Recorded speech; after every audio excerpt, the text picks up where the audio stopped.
Hello everyone, welcome to another Indian Express analysis by me, your guide M.R. Mishra.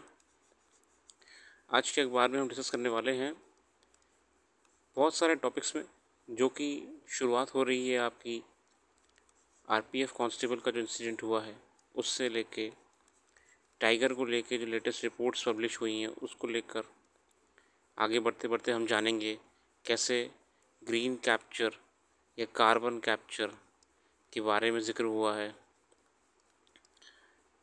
आगे बढ़ते बढ़ते हमें ये भी जानने को मिलेगा कि जो मैंने आपको पिछली वीडियोस में बताया था ग्लोबल साउथ के बारे में, इंडियन गवर्नमेंट का जो टारगेट है जियोपॉलिटिकली उसके बारे में, ऐसे ही तमाम डिस्कशंस मणिपुर को लेके भी कमेंट्रीज़ आती रहती हैं, जिसको मैं करने से बचूंगा क्योंकि अभी वो सिर्फ कमेंट्रीज़ हैं। ठीक है, ऐसे बहुत टॉपिक्स आने वाले हैं, आगे जुड़े रहिए एंड में। और शुरू करेंगे हम इस वीडियो को। शुरुआत में ही एक टॉपिक आ जाता है चीता को लेके। चीता के बारे में हमने पहले भी पढ़ा है पुरानी वीडियोस में। चीता को लेकर जो जिक्र हो रहा है यहाँ पे, जो साउथ अफ्रीकन और नामीबिया एक्सपर्ट्स थे इस पूरे चीता प्रोजेक्ट में, जो इंडियन गवर्नमेंट के साथ काम कर रहे थे, इन लोगों ने चिंता व्यक्त की है। In September have written Supreme Court expressing their anguish over being kept in dark and have raised serious concern। कुछ गड़बड़ चल रहा है, इनको सुप्रीम कोर्ट को चिट्ठी लिखनी पड़ी कि भैया जो इंडियन अथॉरिटीज़ हैं वो हमसे चीज़ों को छुपा रही हैं, हमें बताना नहीं चाह रही हैं, और ये जो चीतास की डेथ हो रही है ये चिंताजनक है। यहाँ पे मेंशन है कि सुप्रीम कोर्ट में लेटर में लिखा हुआ है कि इंडियन अथॉरिटीज़ पूरी बातें डिस्कस नहीं कर रही हैं।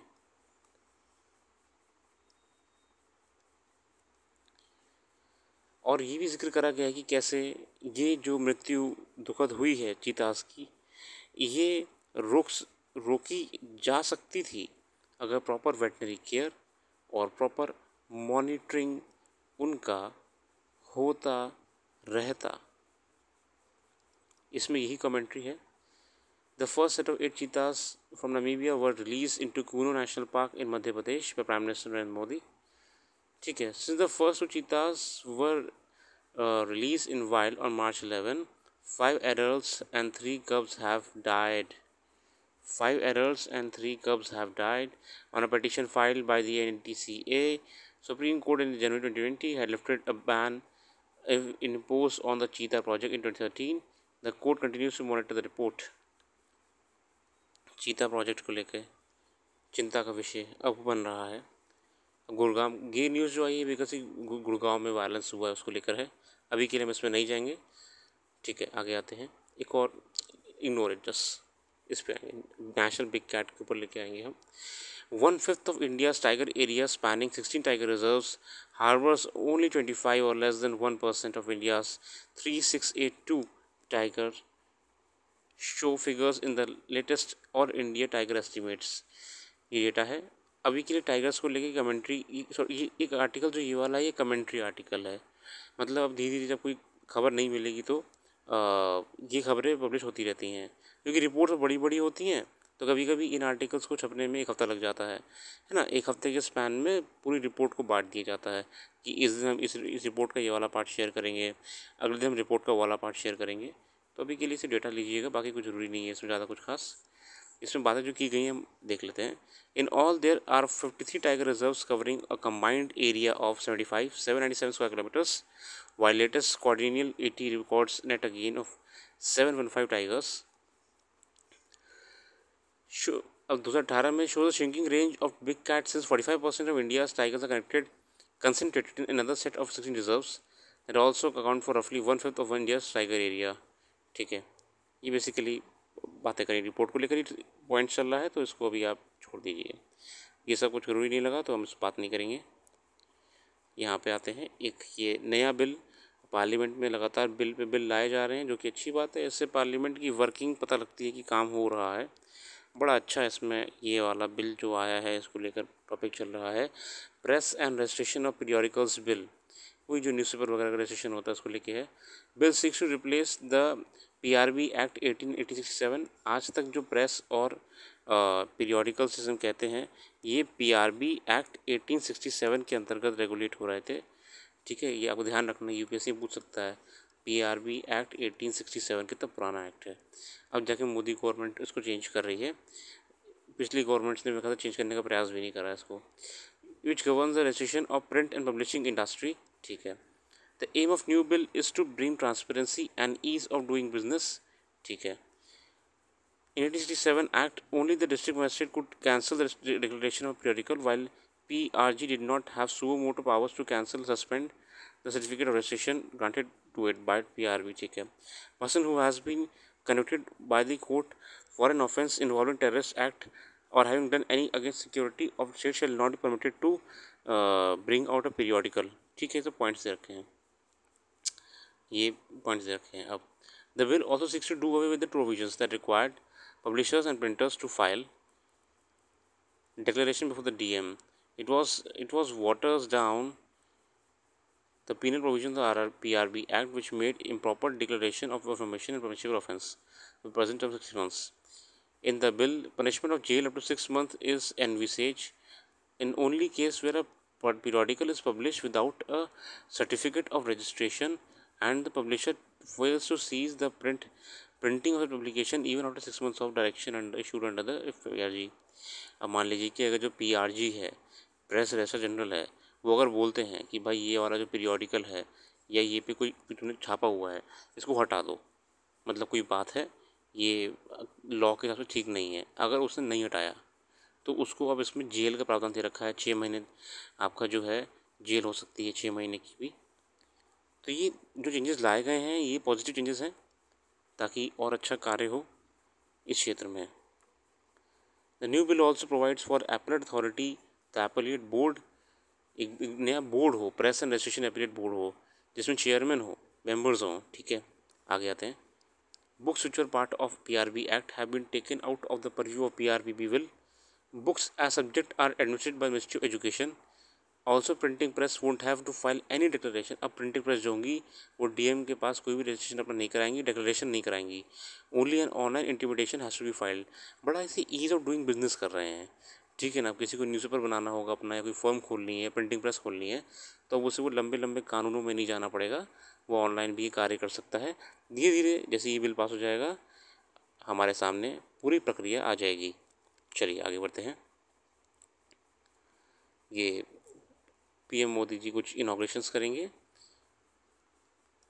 ये कुछ खास नहीं, Delhi, cantt, Chandigarh, Tawi, Rewari. Let's leave it for now.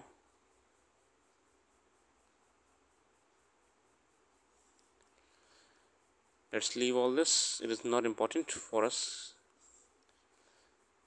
मैं फिर से कह रहा हूँ, जो मैं हमेशा कहता हूँ कि ये मैं जो भी आपको बता रहा हूँ, ये सिर्फ UPSC को लेकर है।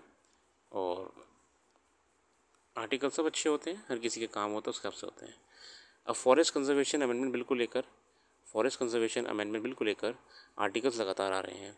देखते हैं क्या कह रहे हैं शरद चंद्र लेले साहब। ग्रीन वॉशिंग का जिक्र करा है इन्होंने। देखिए ये टर्म आपको मिल गया, अब इसको आप अध्ययन करिए, ग्रीन वॉशिंग क्या होते हैं।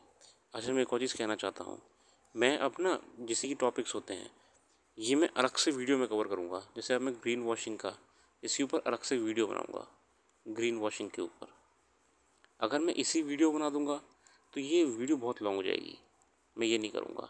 मैं ग्रीन वॉशिंग की आपके लिए कैसे इम्पोर्टेंट है, कैसे ये इन्वायरमेंट वाले एस्पेक्ट में इम्पोर्टेंट है, कैसे ये आपका क्लाइमेट चेंज में इम्पोर्टेंट है, इसमें हम बात करेंगे अलग से वीडियो में, इसमें नहीं करेंगे।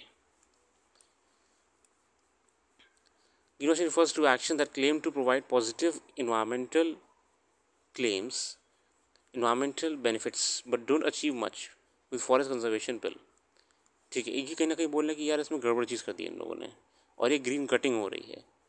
Bill reduces the preamble that sounds wonderfully pro conservation but then it goes to nullify the Supreme court.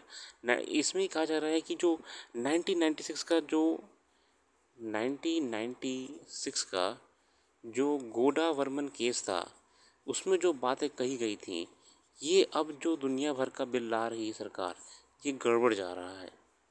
ठीक है,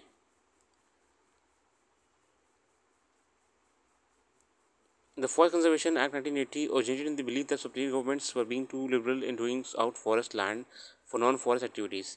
अच्छा, ये FCA लाया क्यों गया था?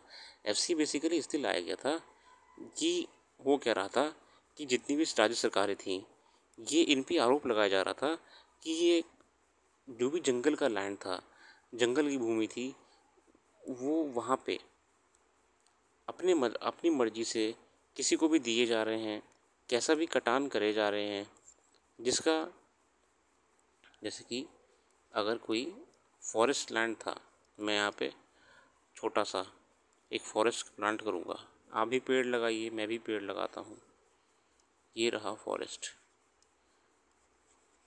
ये रहा घना जंगल, और ये है मान लीजिए छोटा सा कोई, अज्यूम कर लीजिए जानवर है, लग तो नहीं रहा है मगर अज्यूम करने में क्या जा रहा है। वो कह रहा था कि स्टेट गवर्नमेंट बहुत ही आसान शर्तों पे, नियमों पे अपने आप यहाँ पे कभी इनको काट काट के हाईवे निकालने का प्रयास कर रहे थे। ठीक है, बड़े बड़े उद्योगों को ये पेड़ काट के यहाँ पे इंडस्ट्री लगवाए जा रहे थे। देख रहे, छुप गया पेड़ पूरा आपका, ये काम हो रहा था। और चीज़ें भी हो रही थी, अननेसेसरी पार्क्स बना रहे थे, दुनिया भर का चीज़ें बना रहे थे, इसलिए ये जजमेंट लाया गया था, जिसके बाद आपका फॉरेस्ट कंजर्वेशन अथॉरिटी का लाना ज़रूरी करा गया था। इसमें देखते हैं, इसमें The 42nd Amendment brought forests into concurrent list and then enabled the passing of Central Act that required states to get central government's approval। 42nd Amendment जो आया था, हमको पता है, पॉलिटी पढ़ते हैं हम लोग, कि कॉन्करेंट लिस्ट होती है, समवर्ती सूची होती है, इसमें जंगल को लाया गया है। उसके बाद क्या हुआ कि सेंट्रल गवर्नमेंट से पूछ के ही स्टेट गवर्नमेंट कोई भी जंगल को लेकर कार्य करेगी, तब वैध माना जाएगा। आगे आते हैं, did the passage of FCA led to reducing in forest diversion, yes and no. In initial years, मतलब पहले शुरुआत में अच्छा काम हुआ था, बट 1991 के बाद जब से कहीं ना कहीं लिबरलाइजेशन भी आया था, the pressure to allow diversion for so called developmental projects, highway, dam, mining increased. अब प्रोजेक्ट्स जब बनना शुरू हो गए थे, जो इकोनॉमिकल लिबरेशन हुआ था 1991 के बाद में, तो अब डेवलपमेंट प्रोजेक्ट्स पे जोर दिया जा रहा था। ठीक है, nevertheless the regulatory process slow down, कहीं ना कहीं जो रेगुलेशन हुआ था वो धीमा होता गया, और बाद में The compensatory afforestation requirement was largely window dressing and plantation often failed to come up, but it served to expand the state of the forest departments। ठीक है, कहीं ना कहीं जब 1991 जो आपका इकोनॉमिकल लिबराइजेशन हुआ था, उसके अंतर्गत जब हम जानते हैं कि उसके बाद बड़े बड़े प्रोजेक्ट्स शुरू करने की बात की गई थी, कैसे इकोनॉमी को खोला जाए, बड़े बड़ी डैम्स, बड़ी बड़ी इंडस्ट्रियल एस्टेट्स लगाने की बात की गई थी। तो इन्होंने यही कहा है कि इसके आने के बाद जो रेगुलेशन वाला पार्ट था, जो रेगुलेशन वाला पार्ट था, वो कहीं ना कहीं धीमा हो गया और कॉम्प्रोमाइज़ हो गया विकास के नाम पे। ठीक है, 96 TN Godavarman, Supreme Court asked whether FCA was being consistently applied to all forest. तभी 1996 में सुप्रीम कोर्ट ने कहा था, जो FCA कानून था, क्या ये अप्लाई किया जा रहा है। आगे आते हैं, this eventually led to the creation of a new legal category called deemed forest land. उसके बाद जो भी घटनाक्रम हुआ उसका क्या, deemed forest. It's no doubt a clumsy approach because the physical empties is ephemeral and administrative works, sorry, physical status is ephemeral and administrative machinery works better with records. Moreover, it created a misplaced fear among private forest owners and even plantation owners that they would lose control over the lands even for sustainable timber harvest. The passage of Forest Right Act in 6 brought an additional regulator, the local community that held rights over the forest। अब जो 2006 में लाया गया था एक amendment, उसमें कहा गया था कि लोकल कम्युनिटी है, उसका भी इसमें कहीं ना कहीं जवाबदेही होगी कि वो चाहे तो मना कर सकते हैं, चाहे तो हाँ कर सकते हैं, जब तक उनको कंपनसेशन ना दिए जाए। अच्छा सा, इन Niyamgiri case 2013 Supreme Court confirmed that local communities' right to have their say, and the Vedanta bauxite mining project was cancelled as village after village refused to consent. ये क्या हुआ सन 2006 के बाद? ये ये लाया गया अमेंडमेंट में कि लोकल कम्युनिटी की भी राय मानी जाएगी। मतलब ऐसा नहीं है कि बंद कमरों में एडमिनिस्ट्रेशन ने कह दिया कि हाँ ठीक है सर आप जाइए, प्राइवेट कॉन्ट्रैक्टर से कहा आपको वो क्षेत्र हमने दे दिया, आपको जो करना है उसमें आप अपना कंस्ट्रक्ट कर लीजिए। नहीं, अब सन 2006 में चेंजेस लाए गए। उन चेंजेस के अंतर्गत लोकल कम्युनिटी, जो वहाँ के लोकल लोग होंगे, इनसे पूछा जाएगा कि क्या आप ये प्रोजेक्ट अप्रूव कर रहे हो।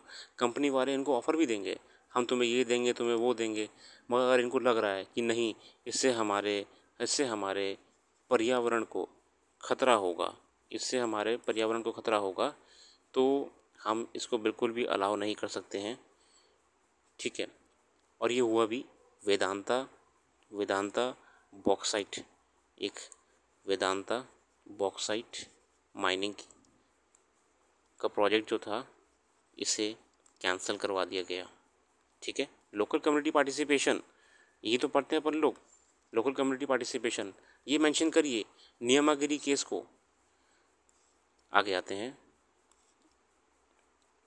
ये कुछ खास नहीं लगा तो आप पढ़ लीजिएगा अपने आप। ठीक है, यहाँ पे आके हमारे फिर with the backdrop of changes in proposed FCA 2023 that has already been passed by Lok Sabha, inserting the preamble as a greenwash while the main amendments actually undermine the regulatory regulations। ये basically पूरे article में ये कहा है कि जो नया amendment लाया गया है उसमें बड़ा ही कहते वाइट वॉश होता है, जिसको छुपा देना, वाइट वॉशिंग करते हैं अपन लोग, दीवार में गंदगी छुपा देते हैं उसकी। ये कह रहे हैं कि फॉरेस्ट कंजर्वेशन एक्ट का जो नया अमेंडमेंट लाया गया है ये कहीं ना कहीं उद्योग को बढ़ाने के लिए, डेवलपमेंट को बढ़ाने के लिए फ़ायदेमंद होगा, मगर जो ओरिजिनल काम फॉरेस्ट कंजर्वेशन का है उसमें ये उतना योगदान नहीं देने वाला है, ऐसा साहब ये कह रहे हैं। आगे देखते हैं, another amendment provides complete exemption for linear projects meant for strategic on national importance. अब देखिए इसमें एक और दे रखा है अमेंडमेंट कि अगर कोई स्ट्रेटेजिक या नेशनल इंपॉर्टेंस वाला कोई काम होगा तो भाई जंगल में हम कुछ भी कर सकते हैं, ये अमेंडमेंट दे रखा है इसमें।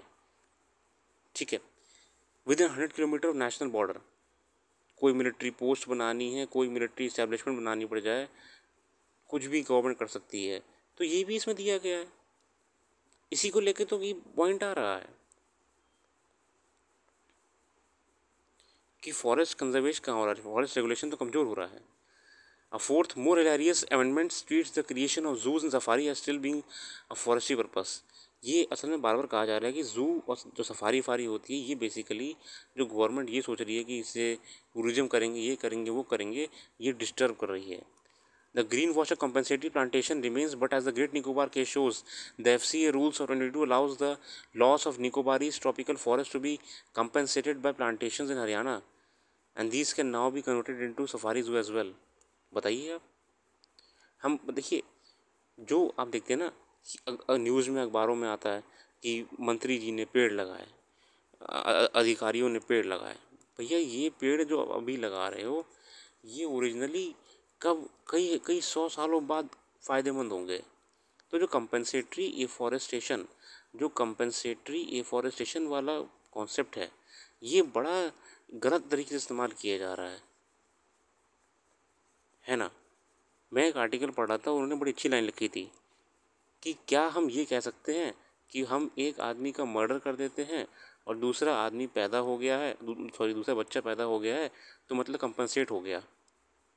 अरे जो इस आदमी की इकोनॉमिकल वैल्यू थी, ये कुछ भी काम कर रहा होगा, ये बच्चा, बिल्कुल सही बात है, अगर एक माइनस हुआ तो एक प्लस हो गया धरती पे, मगर भाई ये बच्चा बड़ा होते होते कब 30 साल तक पहुँचेगा, तब जाके कुछ देश के लिए कर पाएगा ना, या उस परिवार के लिए कुछ कर पाएगा।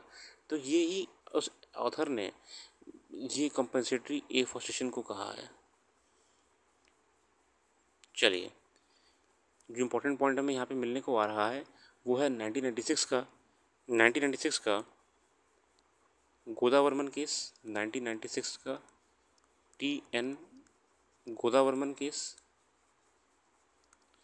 इसके बाद जो हमारे सामने इसमें आ रहा है वो है आपका इसमें नियमागिरी केस, जो आगे था, सॉरी नियमागिरी केस, जी हाँ नियमागिरी केस, ये कंपनसेटरी, सॉरी लोकल कम्युनिटी को लेकर है। ये ज़रूरी है, आपको अपने आंसर में मेंशन करना चाहिए। नियमागिरी केस सन 2006, ठीक है। कंपनसेटरी एफॉरेस्टेशन ज़रूरी, इसमें ज़िक्र हो रहा है, और इसमें ज़िक्र हो रहा है एक्स सिटू इन सिटू कंजर्वेशन का, ये भी ध्यान रखना, एक्स सिटू और इन सिटू कंजर्वेशन का, ठीक है। चलिए, इसमें इतना ही था, बाकी आप पढ़ लीजिएगा, आपको मन करेगा। और always welcome back from the brink, ये देखिए टाइगर को लेकर ये सब आ रहा है। मैं इसमें भी बहुत बढ़िया ब्लॉग लाने वाला हूँ वेबसाइट पे, जिसमें मैं पूरा डेटा दूंगा टाइगर का आपको। तो अगर आपको ये सब पढ़ना है तो ठीक है, इसमें अच्छा दे रखा है बहुत, बट ये कमेंट्रीज़ ही हैं, ठीक है, टाइगर रिपोर्ट्स पे, ठीक है। ये वाला पढ़ लीजिएगा मन करे तो, मगर ये मुझे कुछ खास लगा नहीं, अच्छा है but sorry for that, I don't like it that much. जो मैं आपसे कल पिछले लास्ट वीडियो में कह रहा था ग्लोबल साउथ के बारे में, ये आर्टिकल उसी के ऊपर है, ग्लोबल साउथ के बारे में है, कि कैसे नेपाल नेपाल का इंडिया विजिट आना, जापान के मिनिस्टर्स का इंडिया विजिट आना, ये हमको पावरफुल साउथ एशिया कम्युनिटी बना रहा है। The recent visit to Delhi of Nepal PM, Sri Lankan PM, ठीक है, highlight the shifting currents in the South Asian regionalism. Japanese foreign minister Yoshimasa Hayashi, जो भी बिल्कुल अभी आए थे आपके, and Male Colombo, surprising visit to Sri Lanka by French president Emmanuel Macron. मतलब देखना, बड़े बड़े देशों के लोग साउथ में आ रहे हैं, है ना, जो अर्थ का जो ग्लोबल साउथ है उन कंट्रीज को विजिट कर रहे हैं, क्योंकि वेस्टर्न कंट्री यूरोपियन कंट्री में तो बनती है नहीं किसी की, वहाँ पे उन लोगों का ही दबदबा है, ये इस आर्टिकल में कहा गया है। But the pessimistic discourse on South Asia regionalism is trapped into two old propositions. One, South Asia is the least integrated region and insufficiently connected to the world. Second is the belief that the road to regional integration in the subcontinent must necessarily run through SAARC. Modi ji ने बड़ा अच्छा करा। इस जो मैं आपको ये कहना चाह रहा, ये बता रहा हूँ, वेस्टर्न कंट्रीज़ की बात करो, वर्ल्ड मैप देखो आप, वर्ल्ड मैप में अगर मान लो ये वर्ल्ड मैप है तो वेस्टर्न कंट्रीज़ हैं, ये कहीं ना कहीं एक साथ कार्य करती हैं। ऊपर यूरोप है, ये कहीं ना कहीं पूरा इंटीग्रेटेड है। मगर जो ये साउथ एशियन कंट्रीज़ हैं, ये अपने आप में अलग अलग हैं सब, इनमें इंटीग्रिटी नहीं है, कोई एकता नहीं है, जो प्राइम मिनिस्टर मोदी बार बार प्रयास करते हैं कि इनसे विजिट करके आ रहे हैं, इनसे मिल रहे हैं, इनसे टाई अप्स कर रहे हैं। अभी देखो, इन्होंने कहा है कि एक बहुत बड़ा नैरेटिव है कि साउथ में सिर्फ सार्क है नहीं, जब से मोदी गवर्नमेंट आई है मैंने ऑब्जर्व करा है कि सार्क की रेलेवेंस कम की जा रही है, और वो अपनी नई खुद का एक नए प्रकार से ब्लॉक्स बना रहे हैं। सार्क एक पुराना इंस्टीट्यूशन हो चुका है, जिसकी रेलेवेंस अभी इतनी नहीं है। आगे आते हैं। The post colonial and partition subcontinent deliberately chose economic autarky and evaluate regional integration. The liberalization and the globalization of the South Asian economies, which began in 1990s, saw the injection of language of regionalism in subcontinent. ठीक है, ये पढ़ लीजिएगा, मैं इसमें ज़्यादा समय दूंगा। ये मतलब बातें बहुत अच्छी, आर्टिकल बड़ा अच्छा है, मैं खुश हो गया जो बातें उन्होंने कही हैं। The fact SAARC is moribund, the last summit, देखिए सार्क की आखिरी समिट कब हुई थी? Last summit was held in 2014 में आखिरी समिट हुई थी। ये संस्थान काम ही क्या कर रही समझ भी नहीं आ रहा है। In ideal world SAARC would be the vehicle for reconnecting the region, but Pakistan is not interested in such an outcome, is priority for last 3 decades. Rest concession from India on Kashmir. It is no mood to open economic for mutual beneficial cooperation with India. SAARC में यार क्या करेंगे हम? SAARC में पाकिस्तान है, पाकिस्तान कोई काम करना चाह नहीं रहा है, सार्क वाले कभी एक साथ काम करेंगे कैसे? श्रीलंका बहुत मुश्किल से जाके कुछ सुधर रहा है जब चाइना से परेशान हो गया है। तो इसलिए इसमें सार्क का ही रिलेवेंस इन्होंने क्वेश्चन मार्क कर दिया है। The recent economic crisis in Sri Lanka and Pakistan are comparing the elites in Colombo and Rawalpindi to embark on serious and painful economic changes. Nepal and Sri Lanka today more open to trade, investment and connectivity with India. अब देखो नेपाल और श्रीलंका कैसे अब चाह रहे हैं कि India से ट्रेड हो, क्योंकि इंडिया इकोनॉमिकली प्रॉस्पर कर रहा है। Pakistan is turning to Gulf to end its dependence on loans and bail outs.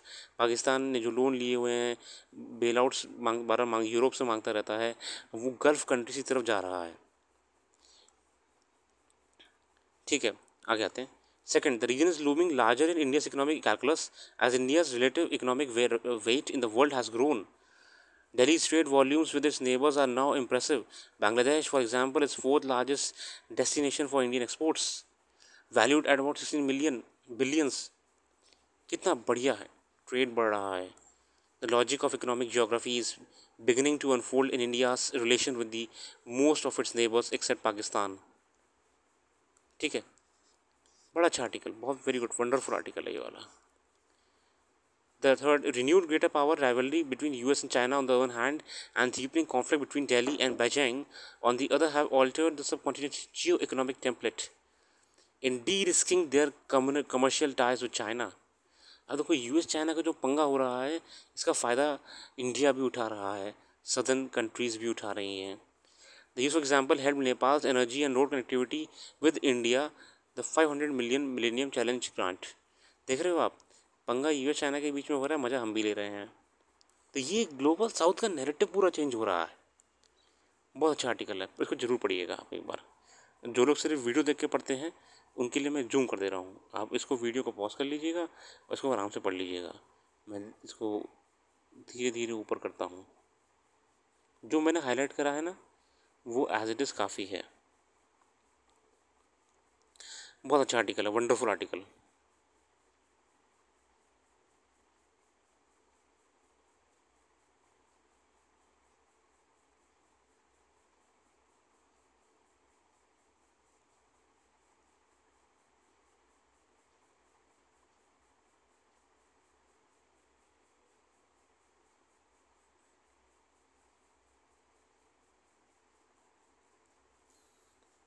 चलिए आगे आते हैं। यहाँ पे कार्बन कैप्चर के लिए है। What is carbon capture? बहुत ही diverse.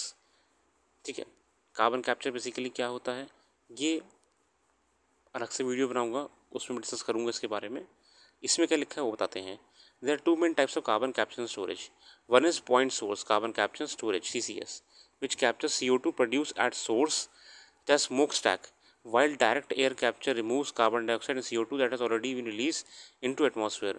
Both the new British projects are designed to capture emissions from heavy emitting sectors such as oil and gas. क्या करेंगे कि जहाँ से स्मोक का एमिशन हो रहा है ना फैक्ट्री में, वहीं पे कार्बन के प्लांट लगा दे रहे हैं।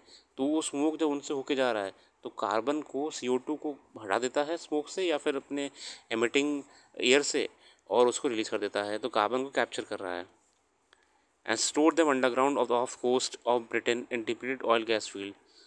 पहले CO2 होती है, ये जो भी गैसें निकल रही है, एमिशन हो रहा है, उनसे प्रोड्यूस इंडस्ट्रियल प्रोसेस और during power generation.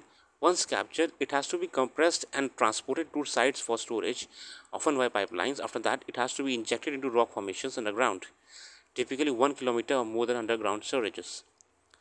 CCS technology कितनी पुरानी है? 1970 की टेक्नोलॉजी है ये। ठीक है, ये पूरे प्लांट से यही काम कर रहा है इस समय। शेल को है CCS फैसिलिटी। शेल जितना भी आपका ऑयल एंड गैस इंडस्ट्रीज काम कर रही हैं या बड़ी बड़ी इंडस्ट्रीज काम करेंगी, इन प्लांट के माध्यम से उनमें कार्बन एमिशन रोका जाएगा और कार्बन को स्टोरेज किया जाएगा। स्टोर करके बहुत नीचे जाके उसको वहाँ पे ऊपर की एयर में आने से रोका जाएगा, वहाँ पे स्टोर करवा देंगे। ठीक है, CCS can help world reach global climate targets set under the 15 Paris Agreement on climate change, but that focus needed to be remain on preventing emissions. कुछ खास नहीं इसमें, इतना ही था। Let's leave it for here. ठीक है, ये वाला article I will not go in that. OBC को लेके आया हुआ है आर्टिकल। अच्छा, ये आर्टिकल बहुत अच्छा है। मैं इसको असल में थोड़ा समय चाहता हूँ पढ़ने के लिए। ठीक है, तो मैं इसको डिस्कस कभी बाद में ही करूँगा। ये आर्टिकल अच्छा है फ़िलहाल। बिहार में कास्ट सेंसस की बात हो रही है ना, OBC का सब कैटेगराइजेशन की बात हो रही है। ठीक है, इसको लेकर है। रोहिणी कमीशन का जिक्र हो रहा है यहाँ पे। चलिए पढ़ लेते हैं इसी बहाने, आप लोग के साथ पढ़ेंगे हम। The long waited report of commission setup examine the OBCs was submitted. Report submit की गई थी। The 4 member commission headed by justice G. Rohini Rohini commission report, justice justice G Rohini, ये दिल्ली चीफ जस्टिस की दिल्ली हाई कोर्ट में, दिल्ली हाई कोर्ट में सीजे थी, ठीक है। इन्होंने सबमिट कर दी है report. What is sub categorisation of OBC? OBC are being entitled to 27% reservations in government jobs and admission to education institutions. But while there are more than 2,600 entries in the central list of OBCs, over the years a perception has grown that only a few affluent communities among them have benefited from the quota. The argument for subcategorization of OBCs, identifying quotas within the 27% quota, is based on recognition perceived distortions in the affirmative action policy. Even as Justice Rohini Commission was examining the question, a 5-judge constitutional bench Supreme Court in 20 intervened subcategorization debate, ruling that earlier 55 decision of the court that disallowed sub quotas within SC/ST quotas. जब Rohini commission ये काम कर रही थी सब categorisation के लिए, तब 2020 में कमीशन सुप्रीम कोर्ट की बैठी थी, बेंच बैठी थी। उस बेंच ने मना भी करा था कि ये सब कैटेगराइजेशन मत करिए भाई लोग, ठीक है। आगे आ रहे हैं यहाँ पे। The commission brief was originally to examine the extent of inequitable distribution of benefits of reservation among the caste of communities included in the broad category of OBCs। मतलब देखिए ये जो कमीशन का आपका लॉजिक था बनाने का कि कोई क्या भेदभाव तो नहीं हो रहा है, कोई इरेगुलरिटीज़ तो नहीं है जो क्लासिफिकेशन किया गया रिजर्वेशन में, ये मेन इसका टारगेट था, ठीक है।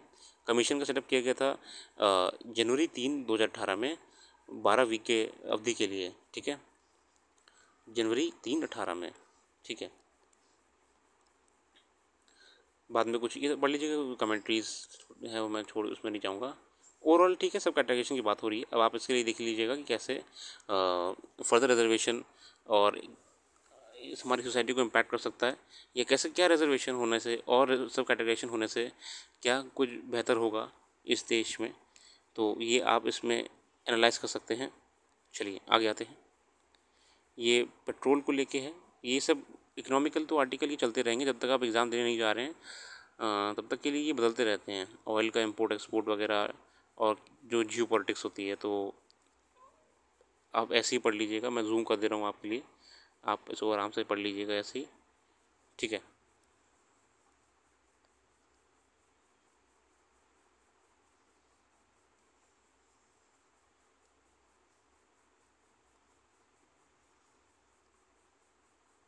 Thank you. आगे आते हैं। बाकी ऐसा कुछ खास लगा नहीं मेरे को। ये गोल्ड के लिए जो आता रहता है ये आप, I don't think it is important for now, but फिर भी अगर आपको पढ़ना हो तो जूम करके देख लीजिए, क्योंकि ये बदलता रहेगा जब तक आप एग्ज़ाम देने जाओगे तब तक के लिए। तो गोल्ड का डिमांड, परचेज, सप्लाई, तमाम चीज़ें कहाँ से कहाँ पहुँच गई होंगी। ये देखो, ये आरबीआई गोल्ड खरीदता है ना। How much gold has RBI bought in April जून?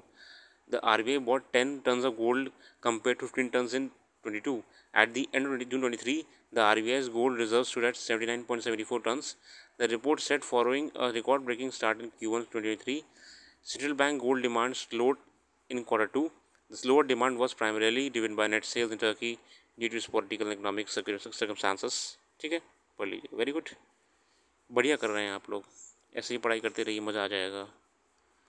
ये ऐसी ये वाला जो आर्टिकल आया था, ये एक डिफेंस फर्म थी यूएस में, उसमें इंडियन काम करता था, तो बहुत दुखद घटना हुई कि इनके जो ब्रदर इन लॉ हैं, इनकी मृत्यु होने वाली थी।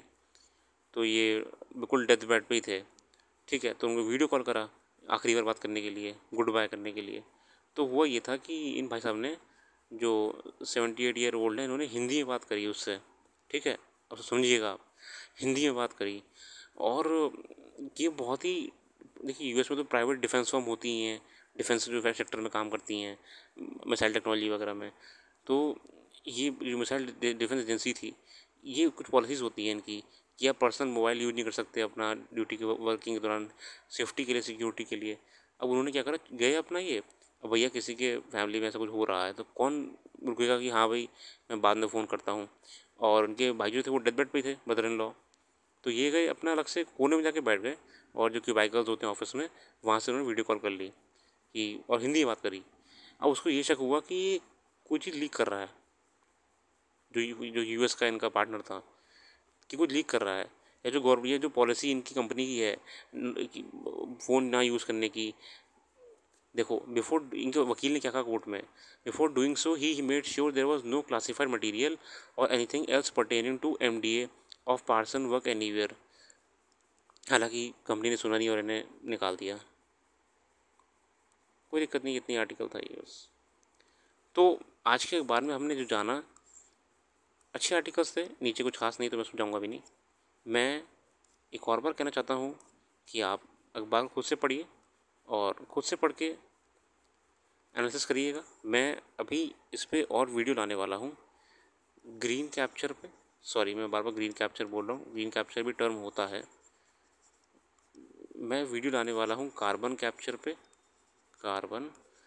अच्छा, इस पे ना मैं इस पेपर पर ही क्यों लिखता हूँ, ताकि आपको पेपर से डर हट जाए, पेपर को देख लो आप साइकोलॉजिकली।